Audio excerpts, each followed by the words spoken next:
Perkenalkan, nama saya Benetadius Garang dengan akhiran NIM 225080101111042 dan saya akan melanjutkan presentasi ini mulai dari menjelaskan bagaimana bahan toksik di dalam air itu memengaruhi organisme perairan. Bahan toksik sendiri di dalam air ini tergolong menjadi dua cara untuk masuk ke dalam organisme. Yang pertama ini yang berada di dalam kolom air di dalam perairan, di mana dia sudah terlarut dan melayang-layang di kolom perairan. Dan yang kedua adalah melalui sedimentasi yang mengalami akumulasi toksik. Organisme perairan seperti ikan, kerang, dan ganggang akan menyerap logam ataupun bahan toksik lainnya yang terlarut langsung dari air melalui insang atau permukaan tubuh mereka. Sedangkan di sedimen perairan, seperti di dasar danau, sungai, dan jenis aliran air lainnya, dapat bertindak sebagai tempat penampungan atau akumulasi untuk senyawa kimia seperti nutrisi, logam, hidrokarbon aromatik, polisiklik atau PAH, dan lain semacamnya, yang ketika mereka sudah terakumulasi dan berada di dalam konsentrasi yang melebihi dari batas wajarnya akan menjadi bahan toksin yang beracun bagi keselamatan organisme di dalamnya. Nah, apa sih perbedaannya antara toksin yang berada di air dan toksin yang berada di sedimentasi? Kira-kira mana yang lebih berbahaya? Kita bisa meninjau ini dari pertama efek toksiknya.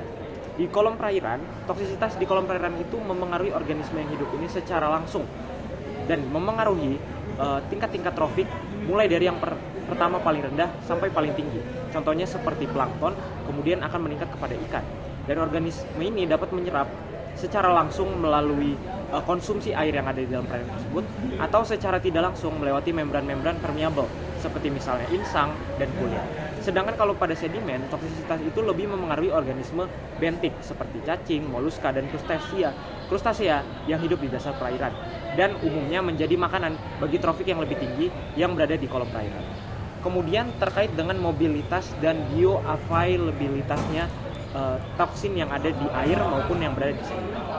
Di kolom perairan, bahan toksin itu umumnya lebih mobil, lebih mudah terdistribusi, dan lebih mudah bergerak, sehingga dia dapat mengalami degradasi yang lebih cepat juga oleh organisme pengurai yang berada di dalam air, ataupun dari faktor-faktor lingkungan, seperti pH, suhu, dan cahaya. Tetapi apabila di sedimen, bahan toksin ini dapat terakumulasi dalam waktu yang lebih lama dan bertahan dalam jangka waktu yang lebih panjang. Tetapi mereka akan menjadi dorman atau tidak memengaruhi organisme sampai akhirnya mereka available kembali atau hadir kembali di perairan lewat yang namanya pengadukan atau terjadinya siklus perubahan di dalam air. Kemudian terakhir kita bisa menilai tingkat berbahayanya dari kemampuan manusia untuk mendeteksi dan mengukur tingkat pencemaran yang ada di kolom perairan maupun di sedimentasi. Apabila di kolom perairan itu jauh lebih mudah untuk diukur secara berkala dengan metode sampling air secara langsung, baik sampling yang sederhana maupun sampling yang rumit, dan bisa dengan mudah terlihat oleh mata perbedaannya antara kolom air yang tercemar maupun tidak.